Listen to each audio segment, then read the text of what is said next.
My name is Alana Reed, and this is the story of how my mother protected me from beyond the grave, and how the man I thought I'd spend forever with showed me who he truly was on the worst day of my life. It started 2 days after we buried her. 2 days. I was still wearing black. Still crying myself to sleep. Still finding her perfume on the collar of an old sweater and breaking down all over again. My mama, Evelyn Reed, was my entire world.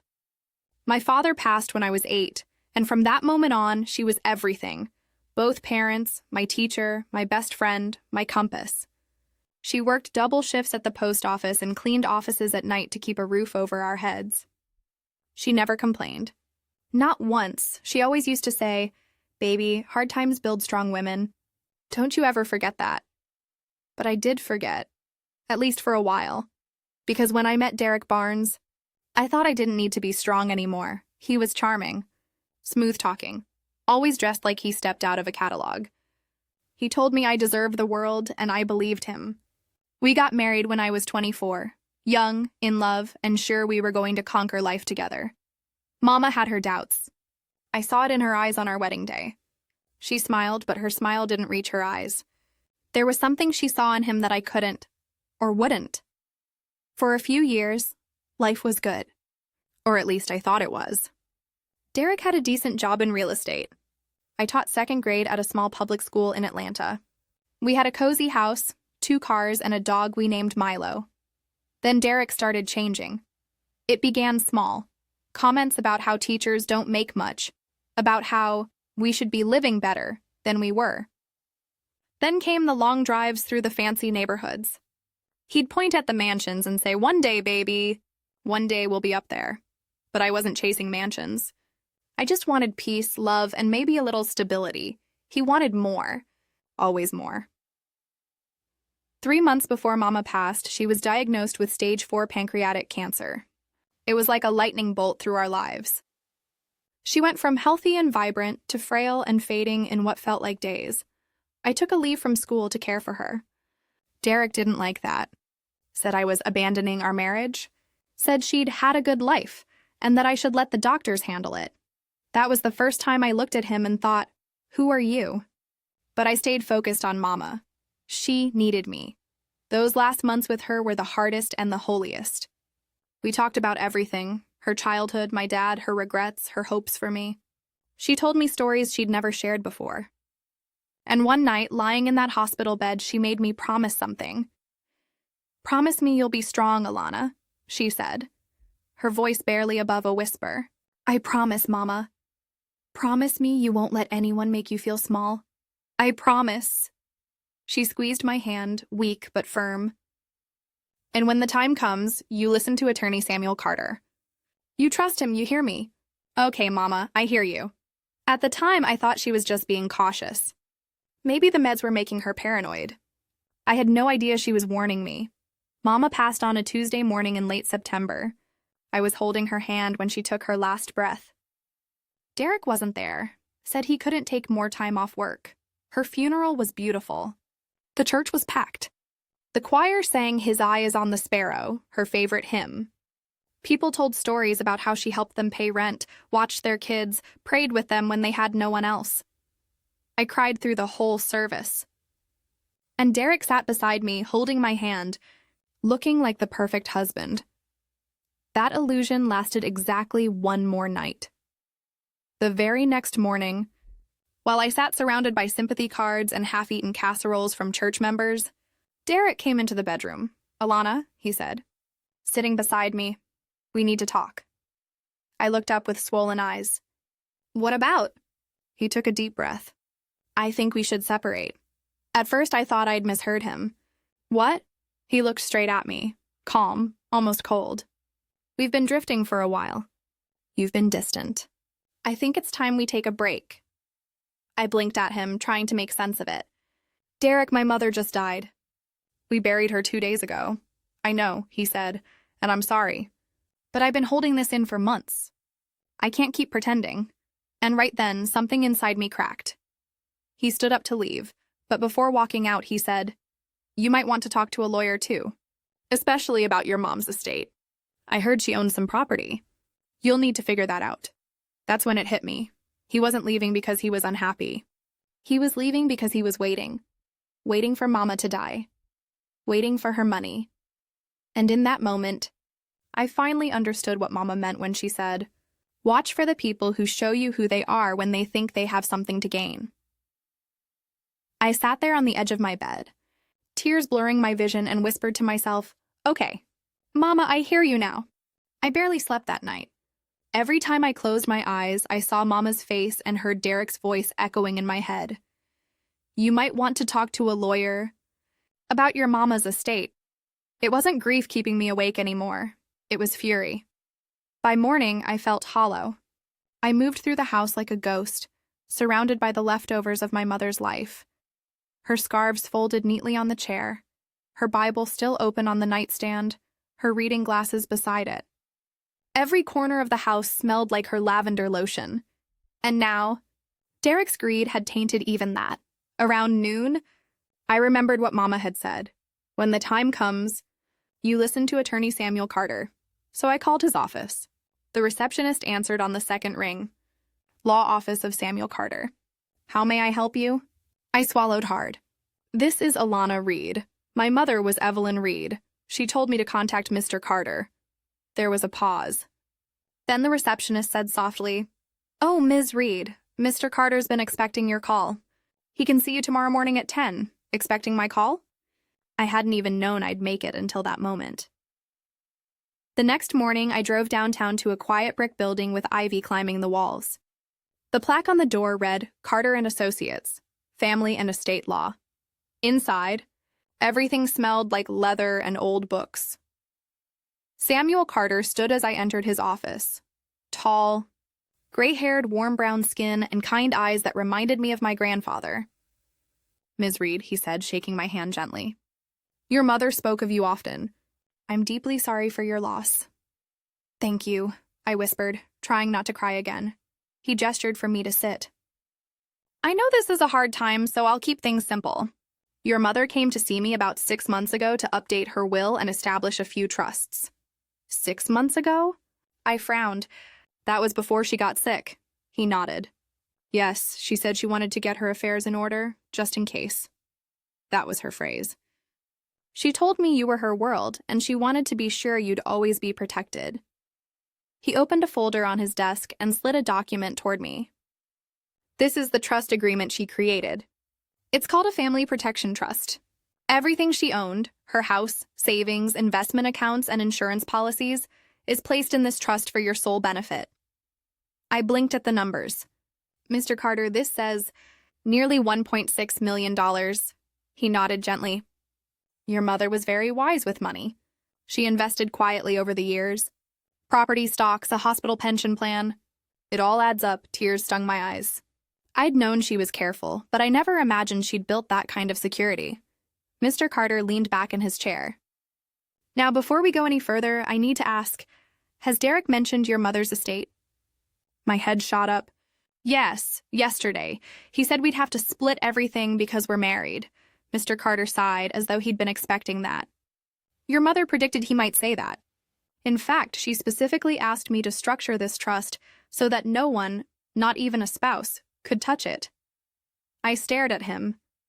"She did that because of Derek?" He gave me a small, knowing smile. "Your mother didn't name him directly, but she said, 'Mr. Carter, I have a feeling someone might try to take advantage of my daughter when I'm gone.'" She wanted everything airtight. He turned the document toward me again, pointing to a paragraph. "All assets placed in this trust shall be considered separate property, belonging exclusively to the beneficiary, Alana Reed, and shall not be subject to division or claim in the event of divorce or separation." I let out a shaky breath. "So, Derek can't touch it?" "Not a dime?" "Not a dime," Mr. Carter said firmly. "He can file, threaten, or argue all he wants. The law is clear. This inheritance is yours alone." I covered my face with my hands. She knew. She knew what he'd do. Mr. Carter nodded softly. "A mother's intuition is powerful, Ms. Reed. Your mama saw the truth long before you did." He reached into his drawer and handed me a sealed envelope. My name was written on it in my mother's handwriting. Neat, steady, familiar. "She left this letter for you," he said. "Told me to give it to you once you understood the trust." My hands trembled as I opened it.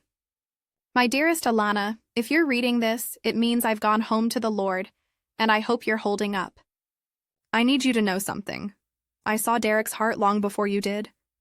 I prayed he'd change. I hoped love would make him better. But a mother knows. So I made sure everything I worked for would be yours and yours alone. Not because I wanted to control you, but because I wanted to give you freedom. The kind of freedom I never had. Don't let anyone make you feel guilty for protecting yourself. Use what I've left you to build a life that makes you proud. And remember, real love protects. Always. All my love, Mama." By the time I finished reading, my tears had soaked the paper. Mr. Carter handed me a box of tissues. "She loved you something fierce, Ms. Reed, and she wanted you safe." I looked up at him, voice trembling. "What do I do now?" He folded his hands. "Now we let Derek show you who he really is. Keep calm, keep records. Don't reveal what you know. When he starts pushing for the money, and he will, that's when we act." I nodded slowly. For the first time since Mama died, I felt something new rising inside me. It wasn't grief. It was resolve. When I left Attorney Carter's office that afternoon, I felt different. Not healed, not yet, but sharper. Mama hadn't just protected me. She'd armed me. Her voice echoed in my mind. When people show you who they are, baby, don't try to repaint them. That night, I sat at my kitchen table staring at the trust documents, my mama's letter folded beside them. Derek thought he was about to win a jackpot, and I finally understood. I couldn't tell him he'd already lost. Mr. Carter's instructions were clear. Let him talk. Let him expose himself. The more he says, the stronger our case will be. So I waited. The next morning, I woke to the sound of Derek's car pulling into the driveway. I hadn't seen him since the day he said he wanted to separate. My heart pounded, but I reminded myself, he doesn't know you know. When he walked in, he looked confident, like a man who had a plan. "Morning," he said casually, as if he hadn't broken my heart 3 days after my mama's funeral. "Morning," I replied, keeping my voice steady. He glanced around the house. "You been here all alone? You shouldn't isolate yourself, Alana. Grief can mess you up." I almost laughed at the irony. "I'm fine," I said. He sat down across from me, clasping his hands. "I was thinking we should handle this divorce like adults. Keep it civil, quick, clean." "Civil," I repeated. "Right. Yeah. My lawyer says if we split everything 50-50, we can avoid a drawn-out mess. Just sign the papers, sell the house, move on." There it was again, that word, split. 50-50? I asked, pretending to be confused. "Of course," he said smoothly. "That's how community property works, babe." Babe. He hadn't called me that in months. Not until there was money involved. "I talked to a lawyer too," I said, watching his expression. His eyes lit up for a second. "Yeah? What did they say?" I shrugged. "Said we should probably go through with the divorce. No point in dragging it out." He smiled, that fake, confident smile that used to charm me. "That's smart." I knew you'd come around. I wanted to throw my coffee in his face, but instead, I just nodded. "You're right," I said softly. "It's the right thing to do." He leaned back, satisfied. "Good. Maybe once this is behind us, we can both be happy again. And hey, when your mama's estate clears, it'll make things easier, you know?" I tilted my head. "Easier how?" "Well," he said, trying to sound casual. "I mean, you'll be financially comfortable, so maybe you won't need to rush back into teaching. And if we sell the house, that's a solid down payment for both of us on new places. Win-win. Win-win." He really thought this was a business deal. I smiled politely. That makes sense. Inside, I was memorizing every word. Over the next few days, Derek started showing up more often. He'd text before coming, but I could tell he'd made himself comfortable again. Like he was staking claim to what he thought was half his. He'd talk about plans for the future, what he might do once things settle. He'd mention the inheritance more and more, trying to make it sound like our money, the way he said we sent a chill through me every time. One evening, he showed up with takeout and said, "We should sit down and go over the finances." Make sure we're on the same page. Sure, I said. Let me get my notebook. What he didn't know was that my phone was already recording the conversation. He pulled out his laptop and started making lists. The house, the cars, our joint account. Then he said it, and then there's your mom's estate. We should include that too. The lawyer said we'll probably each get around $700,000 or $800,000 after everything clears. I looked up, feigning confusion. Is that how it works? Yeah, he said confidently. That's how it works in Georgia. Anything acquired during the marriage is split equally. I nodded. Good to know. He leaned forward, lowering his voice like he was sharing a secret. Listen, Alana, I know this is hard. Losing your mom, dealing with me, all of it. But maybe we don't have to make it ugly. I just want what's fair. Fair. That word again. Always fair. Funny how people who take advantage of you love using that word. I smiled, calm as ever. You're right, Derek. Let's keep it fair. He looked satisfied, completely unaware that I'd just captured his greed on tape. Later that night, I called Mr. Carter from my car. He's talking about the inheritance, I told him. I recorded it. Good, he said. Let him keep talking. We'll build our case piece by piece. When he finally asks you for money, that's when we'll move. I frowned. You think he'll actually ask? Oh, he will, Mr. Carter said, his tone firm. Men like that always do. They can't help themselves. After the call, I sat there in the dark driveway for a long time, watching the lights flicker through the curtains of my home, the same home my mother built for me with her own 2 hands. I realized then that this wasn't just about protecting money. It was about protecting myself. Mama had already won half the battle for me. Now it was my turn to finish what she started. It didn't take long for Derek to make his first move. Just 3 days after that conversation, he showed up at my doorstep holding 2 cups of coffee. Mine just the way I liked it. Extra cream. No sugar. Like we were still married and everything was fine. Morning, he said with a grin. Peace offering. I took the cup, but I didn't invite him in. What's this about? He gave that boyish smile I used to fall for. Can't a man bring his wife coffee? Ex-wife, I corrected, leaning against the doorframe. He chuckled. Technically not yet. Anyway, I wanted to talk. Mind if I come in? Part of me wanted to slam the door, but Attorney Carter's voice echoed in my head. Let him talk. Let him show you who he is. So I stepped aside. He came in, glancing around like he was taking inventory. My mama's photos were still on the mantel, her Bible still open by the window. He avoided looking at them. I was thinking, he began, sitting at the kitchen table like he still lived there. I might have come on too strong about the divorce. It's just been a stressful time. For both of us. Uh-huh. I didn't mean to drop the papers on you like that. I just wanted to get ahead of things, you know? Sure. He hesitated, then leaned forward, lowering his voice. Have you heard anything about the inheritance yet? Like timeline-wise? There it was.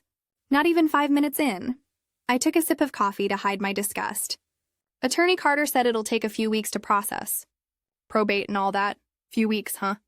His tone turned thoughtful. That's not bad. You know, maybe while we're waiting, we can start planning how to handle it. So it doesn't get messy later. I raised an eyebrow. Handle it how? You know, figure out how we'll divide things, like what goes where. I don't want any confusion when the money comes through. When the money comes through. Like he was talking about a bonus check, not my mother's life savings. I think we should wait until it's official, I said carefully. No point planning what we don't have yet. He nodded slowly. Fair enough. Then he smiled again, but this time it didn't reach his eyes. You know, I've been thinking, maybe I should move back in. Just for now, I blinked. Excuse me? Yeah, I mean, it doesn't make sense for me to waste money on a hotel when this place is half mine, right? He spread his arms like it was the most reasonable thing in the world. We're both adults. We can be civil. I stared at him, trying to keep my expression neutral. Inside, I was seething. He wanted to move back in. Not because of love, not because of reconciliation, but because he thought it would make it easier to get to the money. Attorney Carter had warned me about this too. He'll try to get close again, he'd said. Men like Derek think charm is a weapon. I forced a polite smile. You can stay in the guest room temporarily. His grin widened. See, That's the Alana I know. Always reasonable. If only he knew the real reason I agreed. I wanted to keep him close. Close enough to watch him hang himself with his own words. Over the next week, Derek played house like nothing had happened. He'd cook dinner, bring me small gifts, even hum while cleaning up. But I could see the cracks. Every time the mail came, he'd ask, "Anything from the lawyer?" Every time I checked my phone, he'd peek over my shoulder, pretending not to. He was waiting for news, waiting for the payday he thought was coming. One night while I was watching TV, he came and sat beside me on the couch a little too close. "You ever think about how different life's gonna be once all this is settled?" he asked. I kept my eyes on the screen. "Not really." "Well, I have," he said with a smirk. "I think we both deserve a fresh start. Maybe new cars, a couple of investments, something to get us back on track." "Us?" I said, turning to look at him. He hesitated for half a second. "Well, you know what I mean. Even if we're not together, we can still make smart moves with what we get." "What we get?" I repeated softly. He smiled again. "Exactly." Later, when he went to take a shower, I grabbed my notebook, the same one I'd been using to document everything, and jotted down every word. The date, the time, the conversation. When I finished, I snapped a picture of it and sent it to Attorney Carter. A few minutes later, my phone buzzed with a reply. "Carter. He's taking the bait. Stay patient. He'll make a direct ask soon." I stared at the message, my pulse racing. Part of me wanted to scream, to confront Derek right then and there. But the other part, the one Mama raised to be strong and smart, knew better. You don't swing while your enemy's still winding up. You wait until he overextends. Then you let gravity do the rest. That night, I lay awake listening to Derek's soft snores coming from the guest room and whispered into the dark, "Don't worry. Mama, I'm doing exactly what you'd want me to do." The storm came on a Thursday afternoon, not the kind that rattles windows or floods the streets. This one was quieter, colder, and sitting right across from me at my own kitchen table. Derek looked unusually cheerful, his phone face down beside his coffee mug. He'd been pacing all morning, making calls in low tones, talking about opportunities and shares. I'd heard him mention a name, Trey, someone from his college days, but I hadn't asked questions. I already knew something was coming. "Alana," he said finally, leaning back in his chair like he was easing into a business meeting, "I need to talk to you about something big." I folded my hands. "I'm listening." He smiled, a little too wide. "You remember my buddy, Trey? The one who started that tech company out in Dallas?" I nodded, though I barely remembered him. "Well, Trey's launching a new project, a startup. Artificial intelligence, logistics, real cutting-edge stuff. He's looking for investors, and he offered me a chance to buy in early." I stayed quiet. "It's the opportunity of a lifetime," Derek continued, eyes shining. "He said I could triple my money within a year, maybe more. I'd just need to invest $100,000. There it was, the number, $100,000. The air in the room seemed to thicken. I tilted my head, pretending to think. "That's a lot of money." "I know," he said quickly, "but it's practically guaranteed. Trey's a genius. He's already got angel investors lined up, and he said I could get a seat at the table if I move fast." I stared at him, letting the silence stretch. "And where exactly are you getting $100,000, Derek?" He smiled, that same calculating smile I'd learned to hate. "That's what I wanted to talk to you about." Of course it was. "I was thinking," he said carefully, "technically your mom's inheritance is still community property until the divorce is final. So, what if you gave me a little head start? An advance on my half?" I blinked. "An advance?" "Yeah," he said, leaning forward like he was pitching me a deal on a car. "You give me $100,000 now. Then, when everything clears, we can adjust the split. No harm done. You help me invest, and we both win when the returns come in." I almost laughed. "You want me to give you money from my mother's estate before the divorce is even finalized?" He nodded, not even ashamed. "Think about it, Alana. It's in both our interests. If I profit, you profit. We could make a fortune together. even if we're not technically together. His voice softened, sliding into that familiar, manipulative rhythm. I know it's been hard since your mom passed. I know I haven't been perfect. But this could be our way of turning something painful into something positive. Don't you want that? The audacity nearly took my breath away. This man who left me days after my mother's funeral, was sitting in her kitchen, drinking her coffee, asking for $100,000 of her money. I forced a shaky breath. I'll think about it. He grinned, relief flooding his face. Good, but we don't have much time. Trey needs an answer by Monday. Monday, I repeated softly. Got it. He leaned over, kissed my cheek like nothing was wrong, and left humming to himself. The moment the door closed, I dropped the act. My hands were trembling. I grabbed my phone, opened my recordings folder, and pressed play. Technically, your mom's inheritance is still community property. Just give me $100,000 now as an advance. Every word was there. I didn't waste a second. I called Attorney Carter. He picked up on the first ring. Ms. Reed? He did it, I said, voice shaking. He asked me for $100,000, said it was an investment. I could almost hear him smile through the phone. And you have it recorded? Yes. Good, he said calmly. Then it's time. Time for what?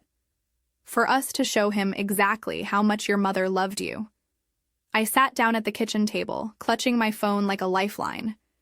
What do I do now? Nothing, he said. I'll take care of it. Call Derek and tell him you've scheduled a meeting with me for Monday morning to go over the estate paperwork. Don't mention anything about the money. Let him think he's about to get everything he wants. Okay. Alana, he added, his tone gentle now. You did good. Your mother would be proud of how you handled this. I nodded, though he couldn't see me. I just want this to be over. And it will be. But first, we need him to show his true colors in front of witnesses. That night, I wrote everything down in my notebook. The conversation, the tone of his voice, the exact words he used. My mama's letter was still folded neatly beside me, her handwriting steady and sure. I traced my fingers over her words. Watch for the ones who show you who they are when they think there's something to gain. I whispered, You were right again, Mama. You were so right. And as the rain started to fall outside, I knew Monday would be the day everything changed. Monday came faster than I expected. The morning air was thick with Georgia humidity, and my nerves felt just as heavy. I woke before sunrise, pacing the kitchen with a cup of coffee that had long gone cold. This was it, the day we would finally pull the curtain back. Attorney Carter had told me not to call Derek over the weekend, to let him stew. Men like him, he said, hate silence. It makes them desperate. He was right. Derek texted me 3 times Saturday, twice on Sunday. Saturday, 10:14 a.m., just checking in. You think about the investment? Sunday, 8:47 a.m. Trey's getting anxious. We need to move quick. Sunday, 11:03 p.m. Alana, I'm trying to help us both here. Don't mess this up. That last one told me everything I needed to know. He didn't see me as his wife anymore. I was a wallet with legs. By Monday morning, I was ready. I put on the navy blue suit Mama had bought me for my 30th birthday. She'd said, every woman needs a power suit for the moments that matter. Back then, I thought she meant job interviews or promotions. Now I knew better. When I looked in the mirror, I barely recognized myself. The puffy eyes from crying were gone, replaced by something harder. Determination. Derek was already waiting outside the law office when I arrived. He was wearing a crisp gray suit, probably the one he used to wear when he wanted to look important. Hey, beautiful, he said with that slick smile. You ready? I forced a smile. Ready as I'll ever be. He kissed my cheek like he owned the moment, and I let him. If this was going to be the last time he ever tried to manipulate me, I'd let him have his performance. Inside, Attorney Carter greeted us both with his usual calm smile. His conference room was neat and polished, dark wood table, shelves lined with leather-bound books, sunlight spilling across framed family photos. "Good morning, Mr. and Mrs. Barnes," he said. "Please have a seat." Derek grinned, already in control, or so he thought. "Morning, sir. Appreciate you making time for us." "Of course," Mr. Carter said smoothly. "I understand we're here to finalize the distribution of Mrs. Reed's estate as part of the divorce proceedings." Derek nodded. "Exactly. We want to make sure everything's divided fairly." There was that word again. Fairly. Mr. Carter opened a folder, took out a stack of documents, and folded his hands. "Before we proceed, I'd like to clarify a few important details about Mrs. Reed's assets." Derek leaned forward eagerly. "Sure thing. As you know, Mrs. Reed passed away 6 months ago. Prior to her passing, she established what's called a family protection trust. This trust holds all her assets, her home, her savings, and her investments, totaling approximately $1.6 million. Derek's eyes gleamed. "Right. So that'll be divided between us as community property, correct?" Mr. Carter smiled faintly, a hint of amusement in his expression. "Actually, no." The room went still. "What do you mean, no?" Derek asked, his voice sharpening. Mr. Carter flipped open the folder and turned the first page toward him. "The trust was established 6 months before Mrs. Reed's death, long before you filed for divorce. Under Georgia law, that makes it separate property, not subject to marital division." Derek frowned. "But we were married when she died." "Yes," Carter said. "But the timing of the trust protects the assets. Everything within it belongs solely to your wife." "You're saying I don't get anything?" "That's correct. None of the inheritance is considered marital property." Derek laughed, that hollow, disbelieving laugh of a man watching his plan crumble. "That's not possible. You can't just hide money in a trust and call it off limits." Mr. Carter's eyes were calm but firm. "Mrs. Reed didn't hide anything. She planned ahead. And she did it legally. Every I is dotted, every T crossed. Your wife's inheritance is protected." I watched as Derek's face changed, confusion melting into anger, then disbelief. "You mean to tell me she gets the whole damn thing?" I finally spoke, my voice steady. "That's exactly what he's telling you." He turned to me, his jaw tight. "You knew about this?" I met his gaze. "I did." He slammed his hand on the table. "You let me think—" He stopped mid-sentence, realizing what he was admitting. Mr. Carter folded his hands calmly. "Mr. Barnes, I'd also advise you to stop speaking. This meeting is being recorded for documentation purposes." That shut him up. After a tense silence, Mr. Carter continued, "Mrs. Reed also left a personal note in her file, explaining why she structured things this way. She expressed concern about your financial behavior and your treatment of her daughter. While the letter isn't legally binding, it does help the court understand her intent should you choose to challenge the trust." Derek looked like he wanted to argue, but didn't know where to start. His lawyer, sitting beside him, leaned in and whispered something. Derek's jaw clenched. Finally, he stood. "You set me up." Mr. Carter raised an eyebrow. "Your wife didn't set you up, Mr. Barnes. She simply followed her mother's instructions. Mrs. Reed anticipated this exact situation. She was a very smart woman." Derek glared at me, his face twisted with rage. "You think you won?" "This isn't over." I stood too, keeping my chin high. "It's over, Derek. Mama made sure of that." He started toward the door, muttering curses under his breath. His lawyer followed, looking more embarrassed than angry. When the door closed behind them, the silence felt enormous. Mr. Carter looked at me with a proud, fatherly smile. "You handled yourself well, Ms. Reed." I exhaled for what felt like the first time all morning. "So, it's really over?" "Almost," he said. "But now that he knows, be careful. Men like Derek don't take losing well." I nodded, the weight of his words settling over me. Somehow, I knew this wasn't the end of Derek's story. You ever watch a man's world collapse right in front of him? That's what I saw in Derek's eyes as he stormed out of Attorney Carter's office that day. The moment greed met a locked door, and Mama was the one who built that door. After the meeting, I sat in my car for almost 20 minutes, just breathing. My hands were shaking. Relief, shock, anger, it all crashed over me in waves. I thought I'd feel victorious, but mostly I just felt empty. I'd spent 15 years with that man. 15 years of love, lies, and loyalty I thought was mutual. But the only thing he'd ever been loyal to was money. By the time I drove home, my phone had already lit up with messages. Derek. You humiliated me in... There. Derek, your mom was a manipulative woman. Derek, you'll regret this. That. Last one made my skin crawl. I saved every message. Carter had told me to document everything. And now I understood why. For the next few days, I didn't hear from him directly. But the silence wasn't peace. It was tension, the kind that hums under your skin and makes you jump at shadows. Then came the Facebook post. My phone buzzed while I was at school, grading papers during lunch break. I opened it and saw my name, plastered all over social media. I never wanted to do this publicly, the post began, but I can't let lies destroy my reputation. My wife Alana has been emotionally abusive for years. She controlled our finances, isolated me from friends and family, and now that her mother passed and left her a fortune, she's trying to cut me out completely.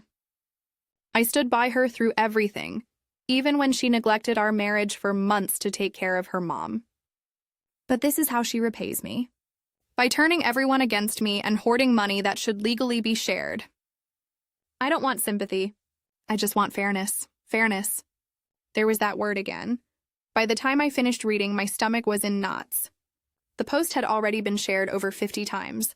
People were commenting, some defending me, others calling me greedy. A few even said, she probably used him. I'd been humiliated in a courtroom, yes, but this was a different kind of humiliation. The kind that seeps into your reputation, your career, your peace. I called Carter as soon as I got home. Mr. Carter, he's spreading lies about me online. He sighed, his voice calm as always. Do not respond, Ms. Reed, not a word. But people are believing him. I know it hurts, but if you engage, you play his game. Let him talk. The more he lies publicly, the better it is for us. It proves a pattern of manipulation. I wanted to believe him, but it was hard.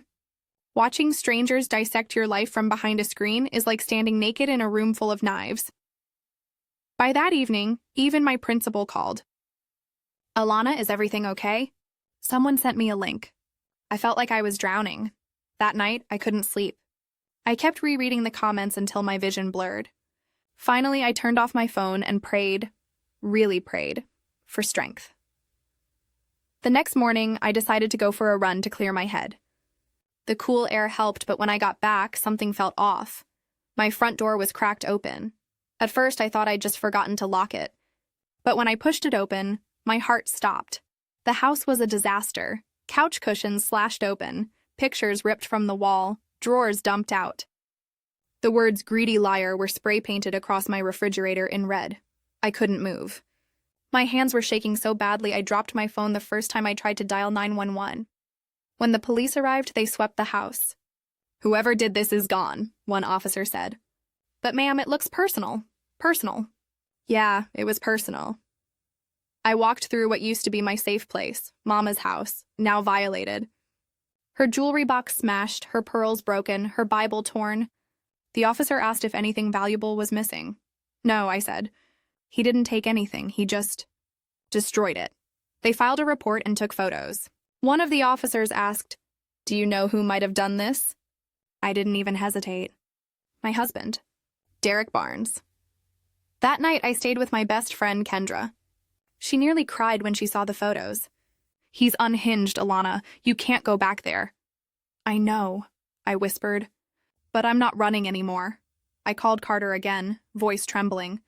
He broke in. He destroyed everything. He was silent for a moment, then said, "Good. Not that it happened, but that he just handed us everything we need." Mr. Carter, he could have hurt me. I know. But now we have evidence of intent, aggression, and emotional harassment. This isn't just a divorce anymore. This is criminal. His calm steadied me. I needed that calm. The next day, the police called. They'd found Derek at his brother's place and arrested him for vandalism and making threats. When they told me, I felt something shift. Not joy, not revenge. just closure beginning to take root. But as I hung up the phone, I realized something chilling. Derek had finally shown his true face, and Mama had seen it years before I did. The morning of Derek's bond hearing, the sky over Atlanta was gray and heavy, like even the weather was tired of his chaos. I didn't plan on going at first. I thought it would be too painful, seeing him again, hearing him spin his lies in front of strangers. But something inside me said I needed to. I needed to look the man I'd loved for 15 years in the face and see him for who he really was. So I put on a black dress and my mama's gold earrings, the ones he hadn't smashed. And I walked into that courthouse, with my head high. Attorney Carter met me in the hallway, calm and steady as always. "You sure about this, Ms. Reed?" He asked. "Yes," I said. "I need to see it through."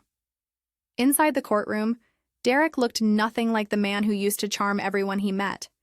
His once perfect suit was gone, replaced with a wrinkled orange jumpsuit and handcuffs that clinked every time he moved.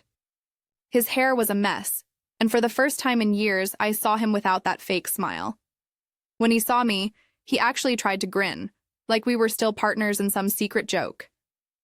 I looked straight through him.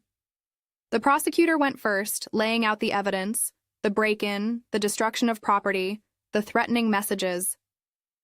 They even showed photos of the red spray paint on my refrigerator and my broken jewelry. The courtroom was silent except for the sound of my heartbeat. When they called me to the stand for a victim impact statement, my knees shook as I stood. But I remembered what Mama always said. "Fear don't mean you're weak, baby. It just means you've got something worth fighting for." I took a deep breath and began. "Your Honor," I said, my voice trembling but clear. "I was married to Derek Barnes for 15 years. I thought I knew him. I believed in him. But the man sitting there is not the man I married. That man would never have left his wife 2 days after her mother's funeral. He would never have broken into her house and destroyed everything she loved. He would never have written threats on her walls." I glanced at Derek. His eyes were red, wet, but there was no apology in them, just anger. "When my mother died," I continued, "I thought my world had ended. But then Derek showed me it could get worse. He took my grief and turned it into a weapon. He thought her death meant opportunity. He thought money mattered more than love." I paused, swallowing hard. But what he didn't know, what he could never understand, is that my mama was smarter than both of us. She saw through him long before I did. And even from beyond the grave, she made sure he couldn't hurt me. A murmur rippled through the courtroom. I turned back to the judge. "I'm not here for revenge. I'm here for peace. I want a restraining order. I want him nowhere near me, my home or my job. I just want my life back." When I sat down, Attorney Carter gave my hand a reassuring squeeze. The judge looked at Derek with a mix of disbelief and disgust. "Mr. Barnes," she said, "I've seen many acts of immaturity and spite in this courtroom, but yours stands out. You vandalized your wife's home days after learning she had legally protected her inheritance. You've shown no remorse. This is not the behavior of a man grieving a marriage. It's the behavior of a man throwing a tantrum because he didn't get his way." She denied him bail and granted a temporary restraining order, 500 feet minimum. As the deputies led him away, Derek looked back at me, and for the first time he wasn't angry. He just looked lost. But I didn't feel sorry for him. Not anymore, because love without respect isn't love. It's control. And I'd finally broken free. When it was over, Carter and I stepped outside into the sunlight. For the first time in months, I felt like I could breathe. "You did well in there," he said. I was terrified, I admitted. "Courage isn't the absence of fear, Ms. Reed," he said softly. "It's doing what's right in spite of it," I smiled faintly. "That sounds like something my mama would have said." "She'd be proud of you," he said. We walked to the parking lot in silence. And as I drove home, I realized something I hadn't before. The battle wasn't just about Derek. It was about me learning to stand on my own. That night, I sat in my mama's house, now repaired and quiet, and wrote in my journal. I wrote about the trial, the fear, the anger, and the strange peace I felt afterward. Then I took out Mama's last letter again. "You are free now, baby. Free to start over. free to build the life you deserve. I read those words until my tears blurred the ink. For the first time since she passed, I didn't just miss her. I felt her. Like she was sitting beside me, whispering, "You did good, baby. You did real good." And for the first time in a long time, I believed her. After the court hearing, I expected relief to come rushing in like a wave, to feel lighter, freer, maybe even happy, but it didn't. Instead, it came slowly, like dawn creeping through a half-closed window. For weeks after Derek's sentencing, I moved through life in a haze. I went to work, came home, fed the dog, and stared at the walls that used to hold so many memories, good and bad. The house was quiet again. Too quiet. But at least it was mine. The police had taken every photo of the vandalism for evidence, and volunteers from church had helped scrub away the red spray paint.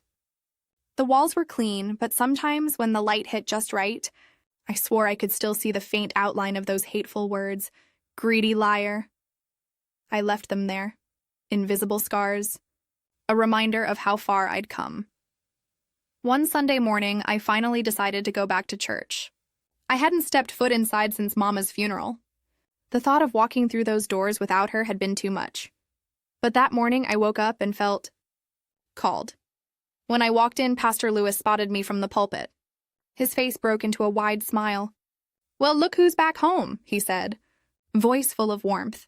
The congregation turned, and suddenly I was surrounded by hugs, prayers, and soft voices saying, "We've been thinking about you." "Baby."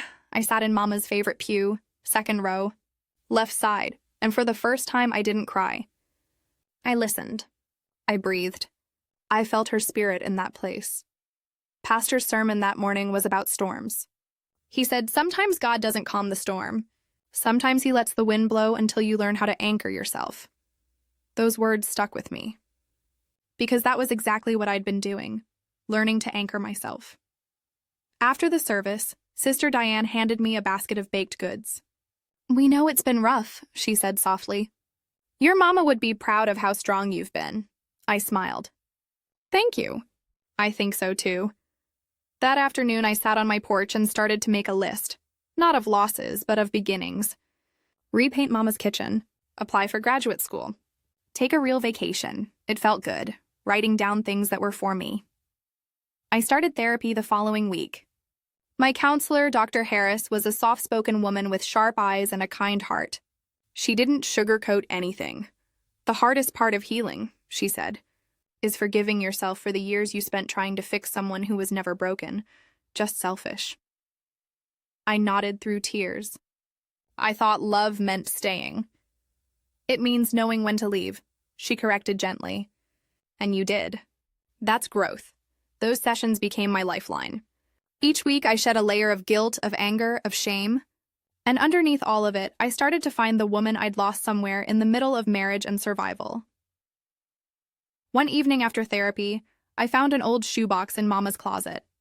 Inside were photographs, church programs, and one folded piece of paper with her handwriting.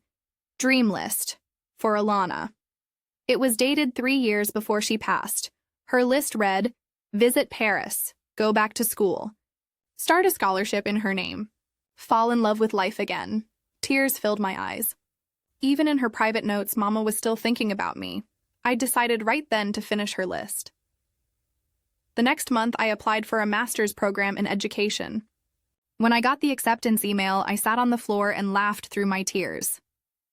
I hadn't realized how badly I needed something to look forward to. Then I booked a trip. Paris, the city Mama had always dreamed of visiting. I used some of the inheritance money she'd left, not because I needed a vacation, but because it felt like fulfilling a promise. Before I left, I placed a fresh bouquet of lilies on her grave. "We're going, Mama," I whispered. "You and me." In Paris, I carried her photo in my bag everywhere I went. I sat by the Seine, ate croissants by the window, and for the first time in years, I didn't feel like half of something broken. I felt whole. When I came back home, the house didn't feel haunted anymore. It felt alive, filled with sunlight and second chances. People from church started asking if I was dating again. I always smiled and said, "Not yet." I'm still dating myself, and it was true. I was learning to love my own company, to cook for one, to laugh alone, to sleep peacefully without fear. One evening, as I stood in the newly painted kitchen, I whispered into the air, "I'm okay, Mama," and I swear, the wind coming through the window felt like a soft hand on my cheek.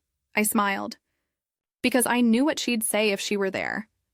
"I told you you were stronger than you think." And for the first time, I believed it completely. Grief changes shape over time. It doesn't disappear. It just softens around the edges. By the time a year had passed since Mama's death, I had learned to live with the quiet. I'd filled it with work, therapy, school, and travel. But something was still missing. Not a person this time, but a purpose. Mama had always been about purpose. She didn't just live for herself. She lived for others.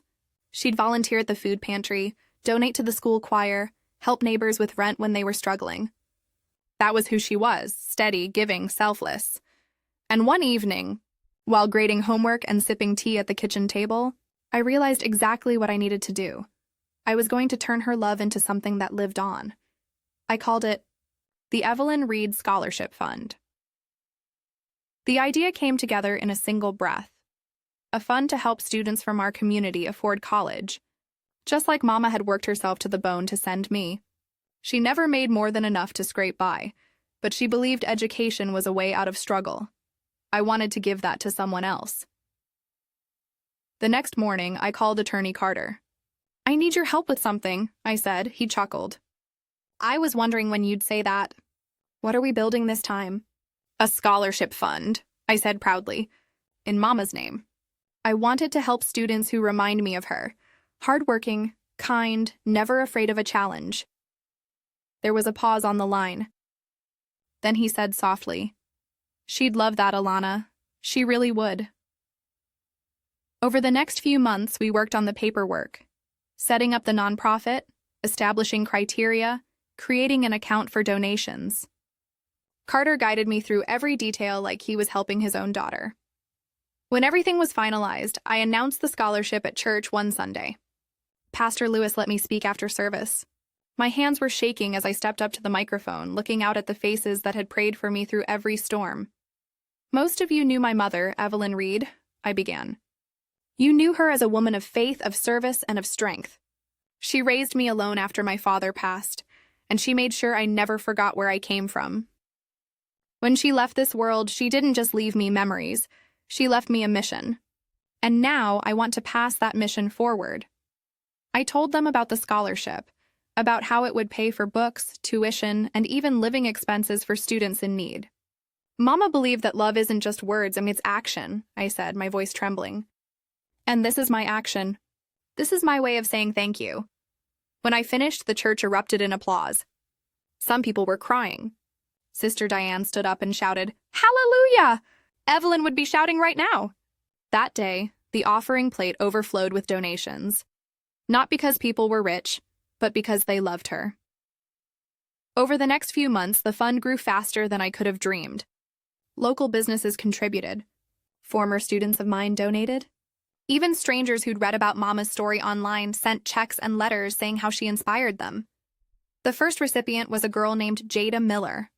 Bright, ambitious, and stubborn in all the best ways. Her mother was a single parent working 2 jobs, just like mine once did. When I handed Jada the scholarship certificate, she hugged me tight and said, "I'm going to make her proud." Ms. Reed, and I believed her. That night, as I sat at the kitchen table surrounded by letters from donors and thank you cards from students, I felt something I hadn't felt in a long time. Peace wrapped in joy. Mama's voice echoed in my head. "Real love protects, baby. It doesn't control. It gives." That's what she'd done for me.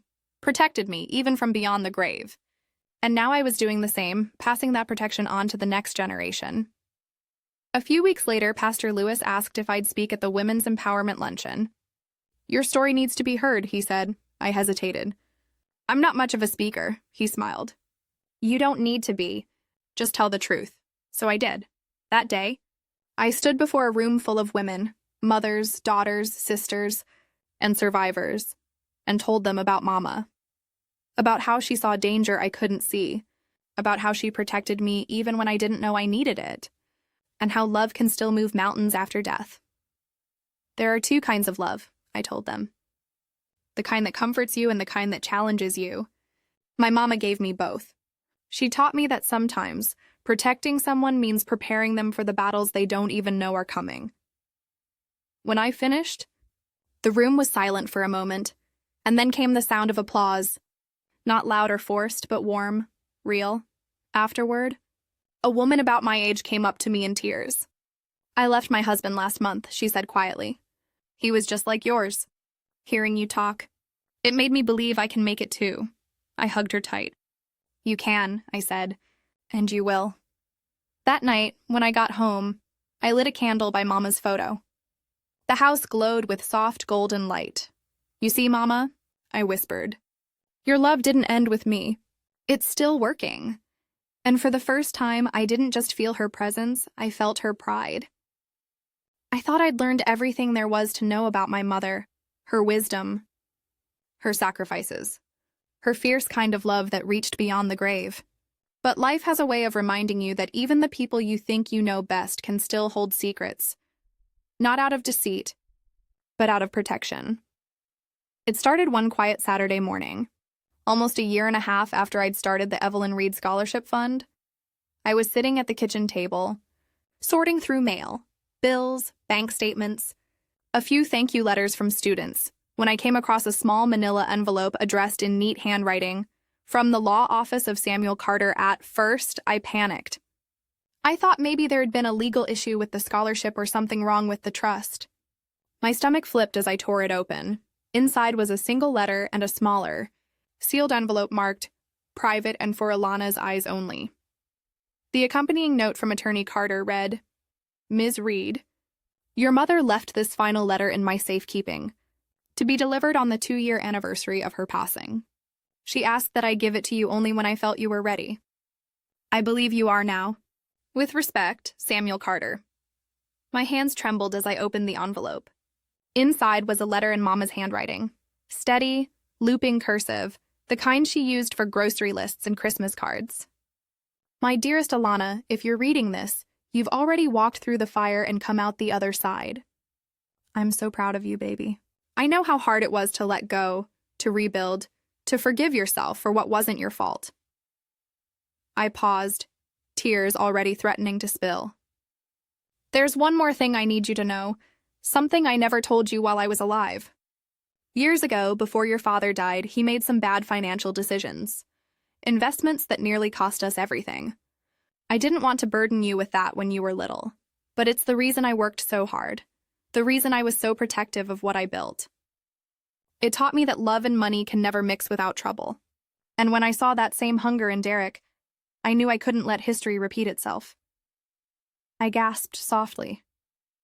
I'd never known this, never known that Mama's wisdom came from her own heartbreak.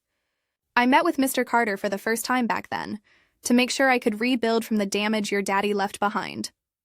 And later, when I saw Derek's eyes start to wander toward greed, I went back to Mr. Carter again, not just to protect you, but to protect our family's legacy.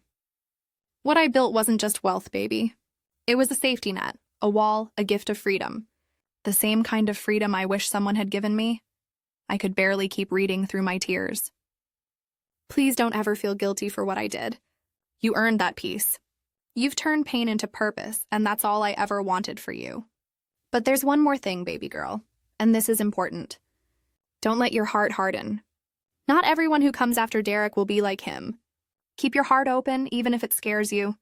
Real love, the right kind, doesn't take, it gives. You deserve that kind of love. I love you beyond this life, Mama." When I finished reading, I sat there for a long time, staring at her words. I could almost hear her voice in the room, calm, certain, loving. Then I opened the small envelope that had come with it. Inside was a photograph I'd never seen before. It was Mama and Daddy, young, maybe in their early 20s, standing in front of a tiny house with peeling paint and wildflowers out front. She was pregnant. He was holding her hand, smiling like they didn't have a worry in the world. On the back of the photo, in faded ink, Mama had written, "We started with nothing. but we had love. That's how you begin. I clutched that photo to my chest and cried until the tears ran dry. All this time, I'd been focused on how she protected me from pain, but now I saw the whole picture.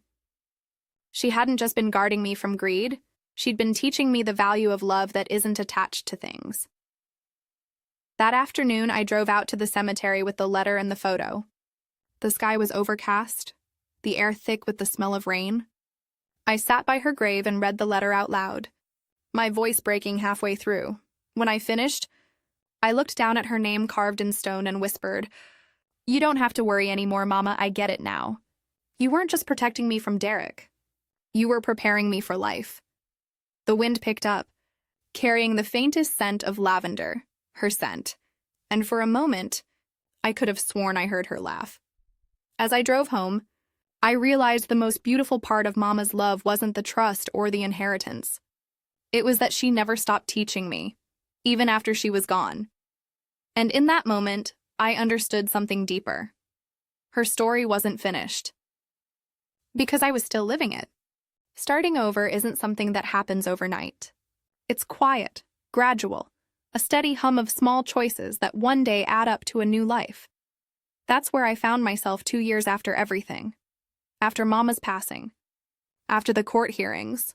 After the firestorm of grief and betrayal. I was still teaching. But now I also ran the Evelyn Reed Scholarship Fund full-time. We'd already helped 7 students go to college. 7 young people who reminded me of Mama's resilience and faith. Every award ceremony felt like another thread connecting me to her legacy.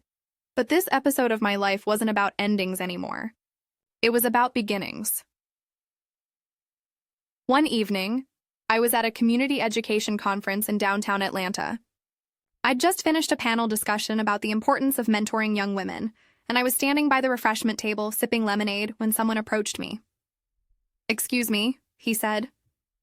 His voice was low, warm, familiar somehow. "Are you Alana Reed, the scholarship founder?" I turned, half expecting a parent or teacher. Instead, I found a man about my age, tall, with kind eyes and an easy smile.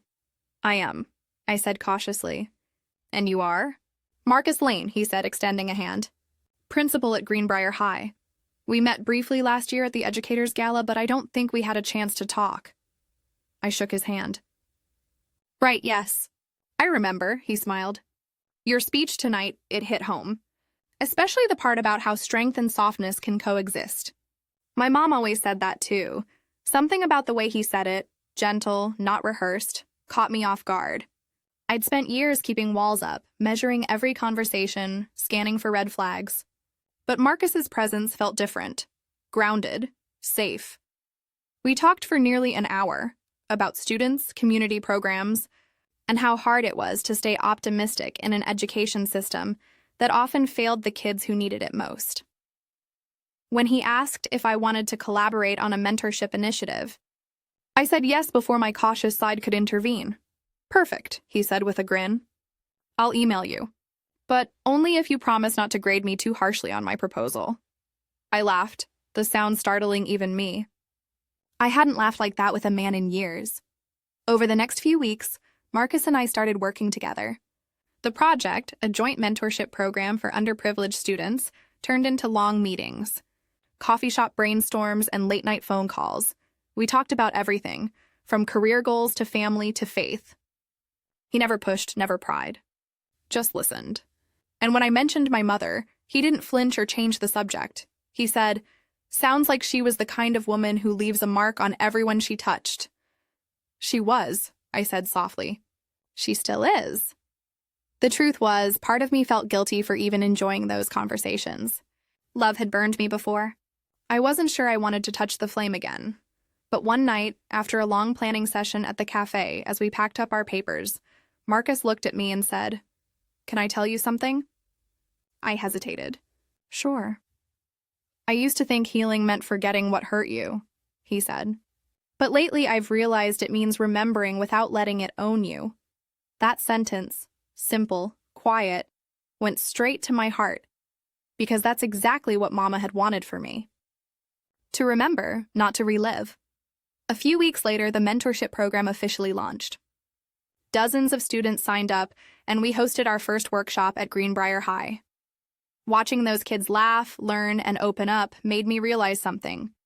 Healing doesn't always look like peace and quiet. Sometimes it looks like giving back. After the event, Marcus pulled me aside. "You look happy," he said. "I am," I admitted. "It's been a long time since I could say that," he nodded. "You deserve it." There was something about the way he said it, steady, not rushed, that felt right. I didn't know what the future held for Marcus and me. Maybe it would grow into something more, maybe not. But for the first time, I wasn't scared of the unknown. That night, when I got home, I lit a candle beside Mama's photo like I always did. Her smile glowed in the flickering light. "You were right again," I whispered. Love doesn't end when someone dies. It just changes shape. I sat there watching the flame dance and realized that this quiet contentment, this balance between purpose and peace, was the life Mama had wanted for me all along. A life where I wasn't waiting to be saved. A life where I was doing the saving, for others and for myself. And somewhere deep inside, I could almost hear her voice say, "That's my girl." They say when you finally heal, the past stops haunting you. It just whispers. By the time the 3rd year after Mama's passing rolled around, that was true for me. The nightmares had faded. The flashbacks had softened into lessons. My life was full again. Teaching, graduate school, the scholarship fund, and our new mentorship program with Marcus. But some echoes still lingered. It happened on an ordinary Wednesday. I was in the middle of a lesson when my phone buzzed on my desk. Normally I wouldn't have checked, but the caller ID made my stomach twist. Derek Barnes. I froze. It had been over 2 years since I'd seen that name. The restraining order had expired months ago, but I hadn't heard from him since the court case. After class, I sat in my car for a long time, staring at the missed call notification. He hadn't left a voicemail. I thought about ignoring it, pretending it hadn't happened. But curiosity, that dangerous old friend, whispered louder than fear. That evening, I called Attorney Carter. "Mr. Carter, Derek tried to call me." He paused. "Did he leave a message?" "No." "Good," he said firmly. "If he does reach out again, don't engage. Forward everything to me. I promised I would." But still, that night, I couldn't sleep. I kept wondering why now? What could he possibly want? 2 days later, I got my answer, in the form of a letter. It arrived in a plain white envelope with no return address. Inside was a short note written in Derek's handwriting. "Alana, you don't have to respond. I just wanted to apologize.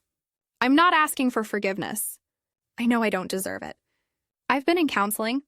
I've learned a lot about myself, things I should have seen long ago.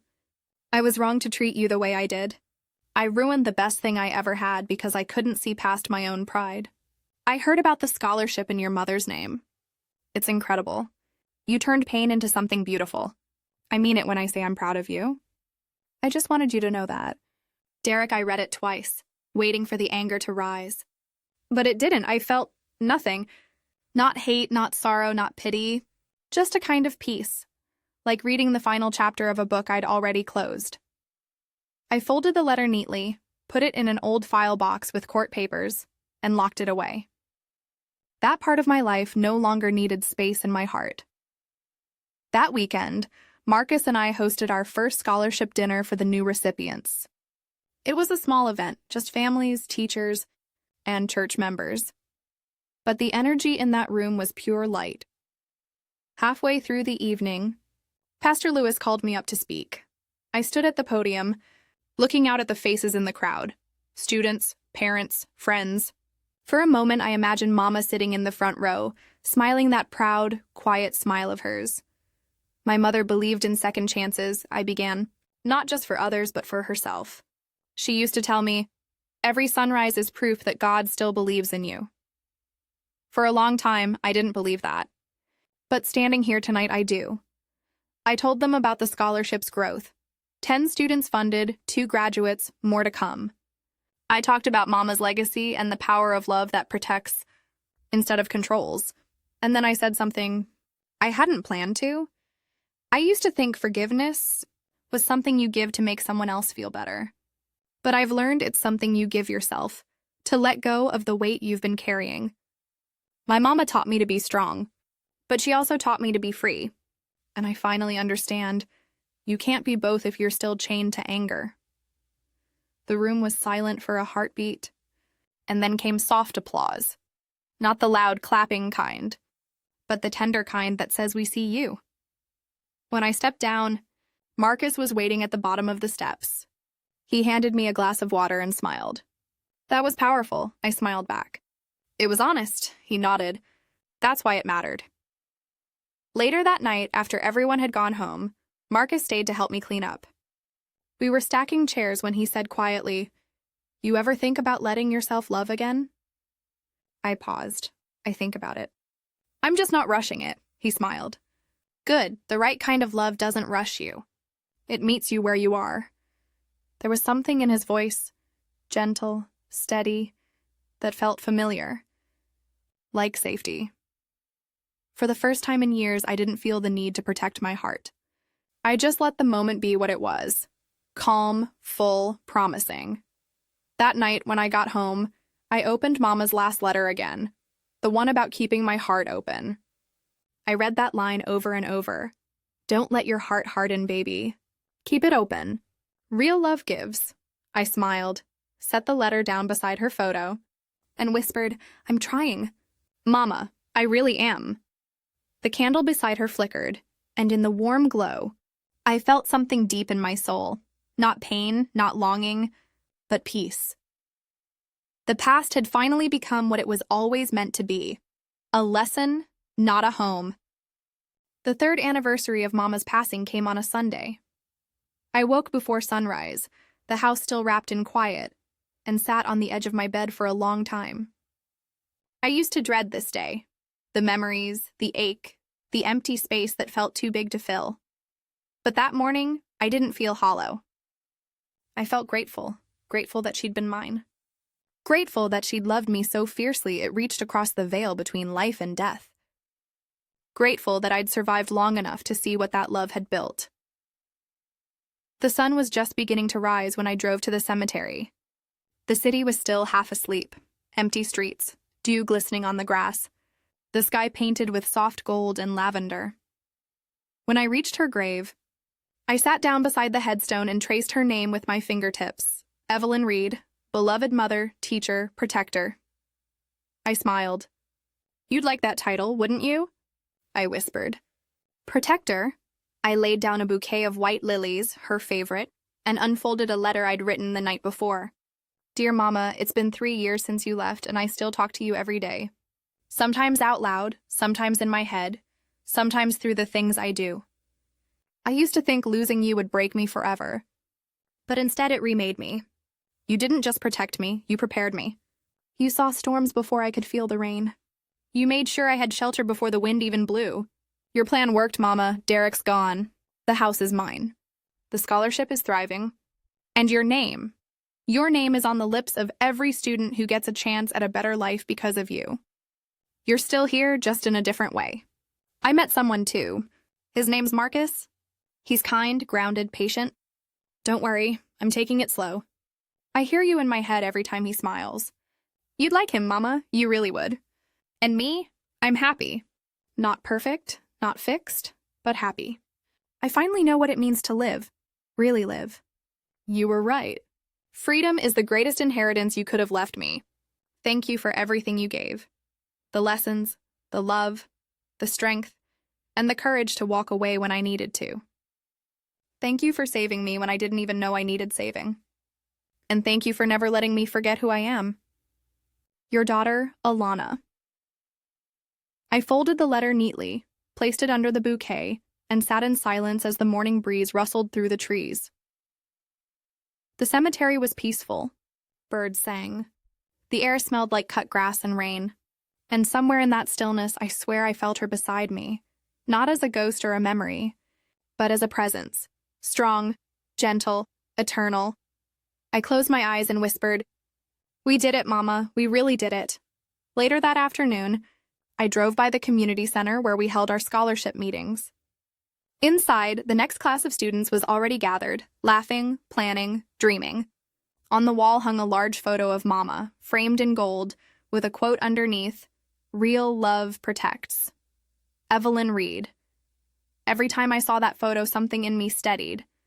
It reminded me of the long journey between who I used to be and who I'd become.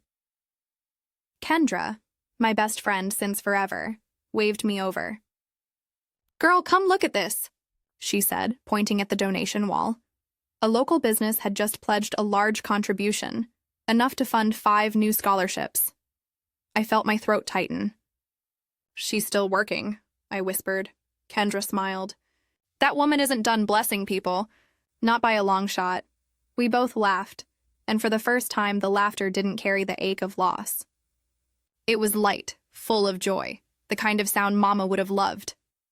That night, I sat on the porch with a cup of tea, watching the fireflies dance across the yard. The air was warm and still, and the sky was painted with stars. I thought about the past, about how grief had once felt like drowning, and how now it felt more like floating. The water hadn't disappeared. I'd just learned how to breathe in it, and I thought about love. Not the fragile kind that demands or takes, but the steady kind that builds, that heals, that teaches you to stand on your own. Mama's love had been that kind. It protected me when I didn't know I needed protection. It gave me the courage to walk away from what hurt me. It built a legacy that would outlive both of us. I looked at the photo of her on the wall through the window, the candlelight flickering beside it. "You were right about everything," I said softly. "About Derek, about love, about me." And in that quiet Georgia night, I felt the answer, not in words, but in the warm stillness that wrapped around me like a hug. Peace. The kind that doesn't need to be spoken to be understood. It's been 5 years now since Mama left this world, and I finally understand what she meant when she said, "One day, you'll see that my love wasn't about holding on. It was about letting go." For a long time, I thought love meant staying. Staying in the marriage.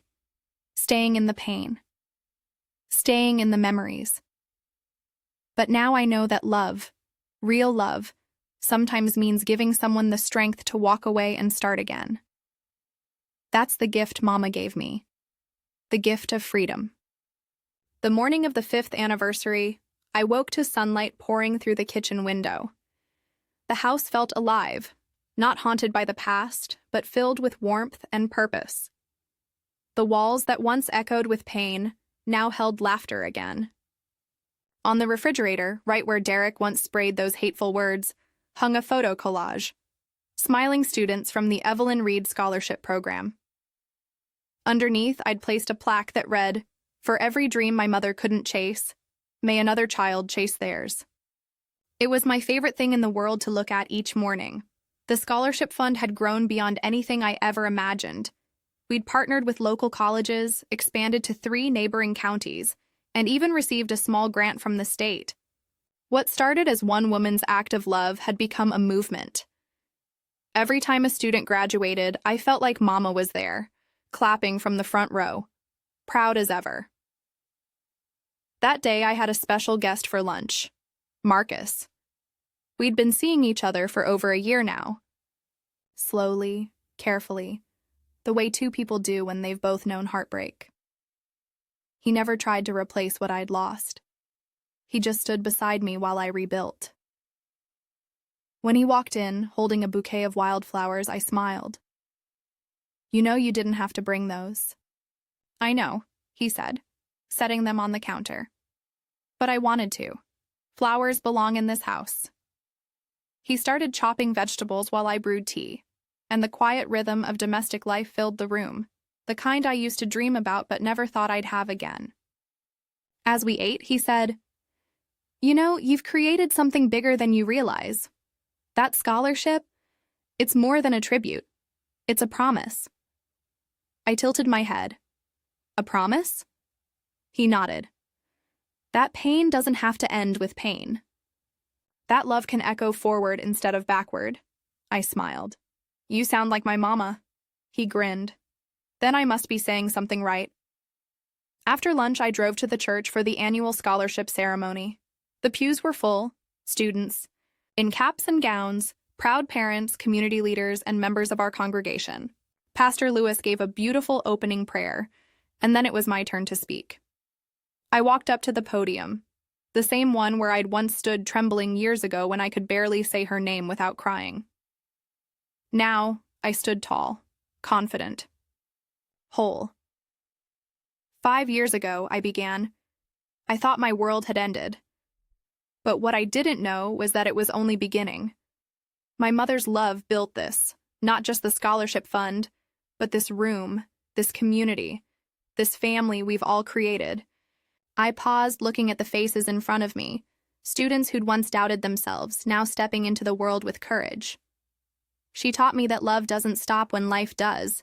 It keeps moving, through every act of kindness, every second chance, every hand that reaches back to pull someone else up. That's what this scholarship is, her hand still reaching out. The applause that followed wasn't loud. It was heartfelt. I felt it in my bones. Afterward, one of the new recipients, a shy boy named Isaiah, came up to me. He said, "Ms. Reed, I never met your mom, but I feel like I know her. She believed in people like me, didn't she?" I smiled through tears. She sure did. And in that moment, I realized something. Mama hadn't just saved me. She'd saved all of them, too. Every student who walked across that stage was part of her legacy. That night, I drove home and sat on the porch, watching the stars blink to life. Marcus joined me a few minutes later, handing me a blanket and a mug of tea. "Big day," he said softly. "The best kind," I replied. We sat there in silence, the kind that feels full instead of empty. And for the first time, I let myself imagine a future, not defined by loss, but by possibility. Maybe one day I'd get married again. Maybe I wouldn't. Either way, I knew I'd be okay. Because freedom, I'd learned, isn't about being alone. It's about being unafraid to live on your own terms. I glanced up at the night sky and whispered, "We did it, Mama." The breeze stirred gently, carrying the faint scent of lavender, her scent, through the air. And in that stillness, I felt her one last time. Proud. Peaceful. Present. I don't know what comes next. Maybe new love. Maybe new dreams. But I know this. The woman I am today exists because a mother's love refused to die. Mama didn't just protect me from beyond the grave. She set me free. And that's the gift I'll spend the rest of my life paying forward.